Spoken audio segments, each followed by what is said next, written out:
Cotonou a accueilli du 16 au 17 avril 2024 un atelier de capitalisation du projet Voix collective des femmes et des filles, VCFF. Cet atelier intervient 2 années après la mise en œuvre du dit projet, exécuté par CARE Bénin Togo et CARE Madagascar, avec une coordination à l'échelle de l'unité de gestion de CARE en Afrique de l'Ouest, CARE Ouamou, qui bénéficie de l'appui technique de WAXI pour cet atelier. Avant la cérémonie officielle de lancement des travaux, les participants venus de la Côte d'Ivoire, du Togo, du Cameroun, de la RDC, du Bénin, du Tchad et de Madagascar ont eu droit à une visite d'immersion au sein des associations villageoises d'épargne et de crédit, notamment la communauté d'Amoloko à Gomesota à Misrete, le réseau communal Ouaï à Sédje à Avrankou et l'école des maris FIFA, toujours dans la commune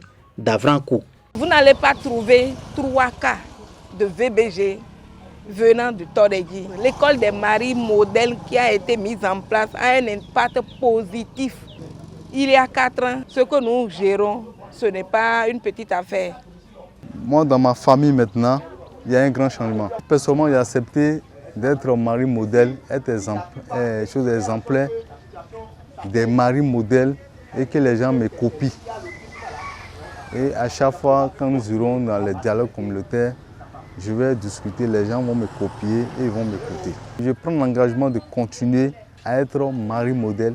Les activités menées dans le cadre du projet VCFF sont entre autres des campagnes de sensibilisation, la mise en réseau des associations villageoises d'épargne et de crédit et leur renforcement de capacité, des plaidoyers, la prise d'engagement des autorités et les leaders traditionnels, ainsi que la création d'alliances avec d'autres organisations partageant des intérêts similaires. L'atelier de Cotonou va permettre de documenter les leçons apprises, les meilleures pratiques et les défis rencontrés. On a commencé par une visite de terrain, j'ai trouvé ça très original, très innovant, donc bravo d'avoir fait cette visite de terrain pour commencer et se mettre tout de suite dans le bain, on sait de quoi on parle. Les défis, vous les connaissez, vous avez dû déjà en voir, j'imagine, pendant la visite de terrain ce matin. Pour moi, un des défis, c'est évidemment la mise en réseau qui a bien marché, mais qui a marché au niveau local, mais qu'il va falloir peut-être essayer de voir d'un niveau plus large, au niveau national, et pourquoi pas aussi interpays. L'autre défi, grand défi, c'est rentrer ces AVEC petit à petit, quand c'est possible et quand elles sont assez matures, dans le secteur formel. Nous sommes conscientes que la réussite de notre projet repose sur notre capacité à collaborer, à partager nos expériences et à apprendre les uns des autres. Cet atelier offrira une opportunité précieuse de créer des liens, d'échange de connaissances et de cultiver un environnement propice à la croissance et à l'innovation. L'appui de notre institut vis-à-vis de la société civile passe par le partage de connaissances, l'apprentissage, le réseautage, etc. Nous saisissons donc cette opportunité pour remercier CARE et vous tous présents à cette cérémonie pour la confiance dans la mise en œuvre de ce projet, Voix collective des femmes et des filles. Et nous renouvelons en tant qu'institution, en tant qu'institut, notre engagement pour la poursuite des actions de ce projet. En dehors de la visite de terrain et de la cérémonie d'ouverture, l'atelier a été entre autres marqué par des présentations, communications, travaux de groupe et échanges très participatifs. Le projet Voix collective des femmes et des filles bénéficie de l'accompagnement financier de l'Agence française de développement. Ce projet Voix collective des femmes et des filles a été financé par l'AFD dans le cadre d'un dispositif que nous appelons le Fonds de soutien aux organisations féministes. Pour nous, à l'AFD, financer des projets comme ce projet Voix collective des femmes et des filles n'est pas un à côté. C'est quelque chose qui est au cœur de notre mission au service de pays comme le Bénin. J'ai eu l'occasion de visiter à 2 reprises les AVEC sur le terrain. J'ai pu constater tout le dynamisme, toute la force, tout l'enthousiasme que dégagent ces femmes qui sont engagées dans ces démarches. Au terme des travaux et à l'occasion de la cérémonie de clôture, un bilan très satisfaisant a été fait, sans oublier l'accent mis sur les défis à relever. Le partage d'expériences a été très riche. Les connaissances gérées et communiquées par les participants ont été très nombreuses.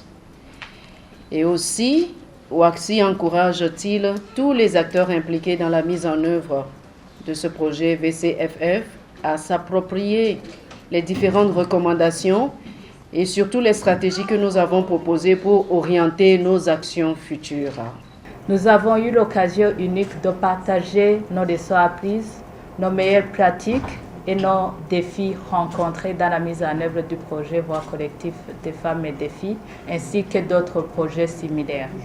Je suis vraiment convaincue que les innovations, les apprentissages, les défis que vous avez partagés ici vont inspirer la deuxième phase du projet afin de pouvoir être plus productifs et mettre à l'échelle nos modèles qui ont réussi.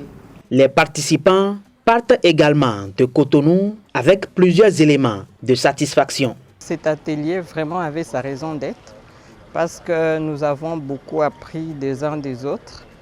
Et ce que nous pouvons dire encore, c'est que ces échanges nous amènent aussi à améliorer notre façon de travailler, surtout que ce sont les mêmes actions. En quittant cet atelier, on est en train de repartir avec de nouvelles connaissances, de nouveaux partages que nous avons faits, mais également les approches de solutions pour pouvoir adresser les différents défis que nous avons identifiés au cours de ces 2 jours d'atelier. Moi, ce qui m'a beaucoup impressionné, c'est aussi la mise en place de l'école des maris. Et c'est quelque chose que je tiens vraiment à cœur à le faire pour pouvoir réduire considérablement ce phénomène dans la localité dans laquelle je viens. Le projet Voix collective des femmes et des filles au Bénin couvre la période de 2021 à 2024. 35 319 participants déjà touchés, dont 72% de femmes et filles. Il est mis en œuvre dans les départements de la Liborie, de la Donga, du Koufo et de l'Ouémé, avec la collaboration de FADEC ONG et l'Union des femmes élues conseillères de la Liborie, de l'Atakora, du Bogou, des collines et de la Donga.